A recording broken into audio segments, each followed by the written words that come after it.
السلام عليكم ومرحبا بكم، ان شاء الله تكونوا بخير وفي صحة جيدة. الكروكو من بين الحلويات الجزائرية السهلة والاقتصادية واللي تخرج كمية كبيرة وبنينة في نفس الوقت وما نستغنوش عليها. كنت وجدت معكم قداش من وصفة تاع الكروكو. اليوم حبيت نقدم لكم كروكو رولي يجي من أروع ما يكون، خفيف وبنين اقتصادي، والأهم بمقادير بسيطة تخرجوا كمية كبيرة. وكالعادة وكما ولفتي وصفاتي بالشرح المفصل والمبسط والمقادير المضبوطة إن شاء الله. بسم الله، نبدأ مباشرة في طريقة التحضير. نحتاج لوصفتنا كيلة تاع البيض، جاوني فيها 4 حبات بيض، نضيف لها رشة من الملح، نضيف لها أيضا مغرف صغيرة بصح تكون معمرة شوية تاع اللافاني، وراح نضيف لها كيلة تاع سكر، وراح نطلع كل شيء بالخلاط الكهربائي حتى نتحصل على خليط يكون خفيف ويكون ابيض، وهذا هو السر اللي يخلي الكروكو تاعكم يجيكم خفيف وطري من بعد يا البنات. نطلع مليح، من بعد نجيب كيلة تاع الزيت نباتي نضيفها تدريجيا مع الخلط، يعني نضيف كل مرة كمية ونخلط جيدا حتى نفض كمية الزيت اللي تكون عندي. وهذه من بين النصائح اللي دايما نعطيها لكم كي نعود نخدم معكم الكروكو، لانه كاين بزاف يروحوا يحطوا الزيت دفعة واحدة يجي الكروكو تاعهم ثقيل، يجي مكبد وماشي منفش لداخل. اما بالطريقه هذه خلي الكروكو تاعكم يجيكم كيما المسكوتشو مهوي لداخل وخفيف. بعد ما نكمل كميه الزيت راح نتوقف على الخلط بالخلاط الكهربائي، وراح نضيف لهنايا الفرينه راح نضيف هنايا، ضفت حوالي 2 كيسان، راح نضيف معاهم 2 اكياس من الخميره الكيميائيه. وهذه هي الوصفه اللي نخدم بها انا الكروكو، بزاف جربوها ونجحت معاهم وخرج معاهم الكروكو احسن من تاع المحلات. اما اللي تقول لي هنايا الخميره راهي بزاف، دير كيس ونصف تاع خميره كيميائيه وخلاص، هذا ما كان. هنا كمرحله اولى قلت لكم ضفت حوالي 2 كيسان تاع الفارينه مع 2 اكياس تاع خميره كيميائيه، نخلط حتى نتحصل على هذا القوام. في هذه المرحله راح نجيب هنايا بول خليف وراح نقسم الخليط تاعي على النصف بهذا الشكل. شوفوا عينكم ميزانكم، حاولوا تقسطوا الخليط تاعكم على 2 بهذه الطريقه. هنا نتوقف خلاص. هنايا الكميه الاولى راح نخليها، والكميه الثانيه هنايا راح نضيف لها مغرف كبيره من الكاكاو، من الاحسن يكون الكاكاو البني هذا اللي بذوق الشوكولا، يعني ريحته تلقاو فيها ريحه الشوكولا، هذيك هي اللي تعطيكم النتيجه المليحه. وراح نبقى نضيف معها الفارينه بالطريقه هذه ونغربلهم تاني ضروري. ونبدا نجمع العجينه تاعي، او نجمع القسم الاول تاع العجينه اللي بذوق الشوكولا. هنايا نخلط غير بشويه، وهنايا ما تعجنوش، خصوصا هذه اللي فيها الكاكاو على خاطر تطلق الزيت.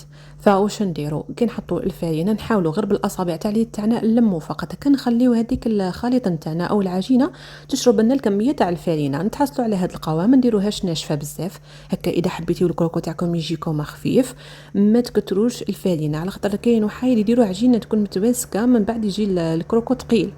نفس الطريقه الخليط الثاني او نصف العجينه اللي تبقات لي ضفت لها الفارينه فقط حتى تلمت معايا. من بعد نجي لهنايا نجيب ورق الطهي ونجيب لهنايا كميه من العجينه اللي بذوق لافاني، راح نطرحها بشكل مستطيل بالطريقه هذه. نفس الشيء نجيب قطعه اخرى من ورق الطهي وندير نفس العمليه مع كميه من العجينه اللي بذوق الشوكولا بالطريقه هذه. راح نعاود نطرحها ونرجع لكم.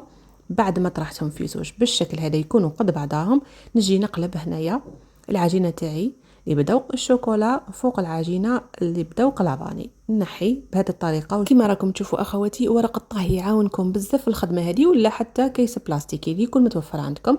نحاول هنا نبدا نطوي العجينه تاعي، وكي تطويوها الاول مره حاولوا الطيه تاعكم تكون صغيره، يعني ما تطويوهاش بشكل كبير هكا، تجيكم من بعد الدورات الداخل في الحبه تاعكم تاع الكروكو مليحه ومتساويه.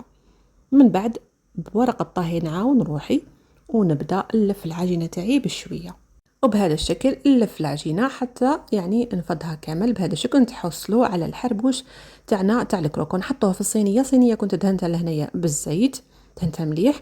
بعد نحط فيها هنايا الحربوش نتاعي ونحاول نسقمو، وكل وحده دير الحربوش تاعها على قد الصينيه تاعها، على خطر من الاحسن كي تلفوه وتحطوه في الصينيه الكروكو هذا ما مليحش تروحوا زيدوا تطرحوه ولا تخدموا فيه بزاف باش ما يروحوا لكمش اللفات هذوك تاع الكروكي للداخل.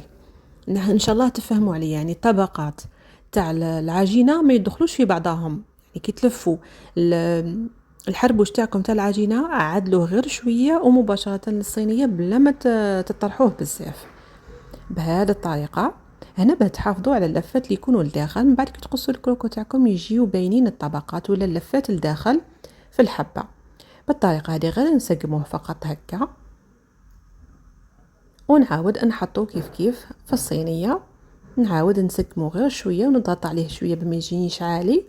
ومن بعد نجيب هنايا صفار حبه بيض اللي كنت هنايا زدت لها شويه تاع القهوه وندهن بها الوجه تاع الكروكون، ونرش عليه تحبوا كاوكاو ايفيلي ولا لوز ايفيلي ولا كاوكاو مرحي، اختياري راجع لكم. ندخلوه يطيب على 180 درجه، لما ينتفخ معايا ويتشقق، راح يتشقق لانه فيه العجينه الداخل طبعا ملفوفه على بعضها، وصراحة كي تشقق يعطيكم شكل باهي بزاف للكروكو تاعكم. نقسموه بعد ما خرجته من الفرن، يعني هنا مش هو سخون مباشرة نروح نقصوه، ما نخليوهش يبرد تاني وهو دافي. نقصوا الحبات تاعنا بالعرض اللي تحبوه نتوما، وهذه هي النتيجة اللي نتحصلوا عليها. شوفوا اخواتي يجي ريحته تهبل، وايضا القوام تاعو دوك تشوفوا كيفاش نوريكم يجي خفيف وهش، ما تصوروش كيفاش. وزيادة على هذا راهو اقتصادي ساهل، تقدروا توجدوه بكمية مليحة، تحطوه في بورتمونجي تلقاوه في قهوة العصر، خصوصا داك فصل الصيف كان ضياف. صراحة يعاون بزاف، وهذا الشكل تاعو النهائي بعد ما يعني ما قصيته كامل. نقسم معكم الحبة كتشوفوها من داخل كيفاش جات. نتمنى ان شاء الله تجربوا وصفتنا لنهار اليوم، وتخليونا رايكم في التعليقات في وصفتنا لنهار اليوم. ما تنسوش ديروا جيم ايضا للفيديو وبارطاج مع الاصدقاء نتاعكم هكا باش يتعرفوا على قناتنا ينضموا ليها وتاني يستفادوا من الوصفة. انا نتلاقى معكم في فيديو قادم، دمتم في امان الله وحفظه، والسلام عليكم.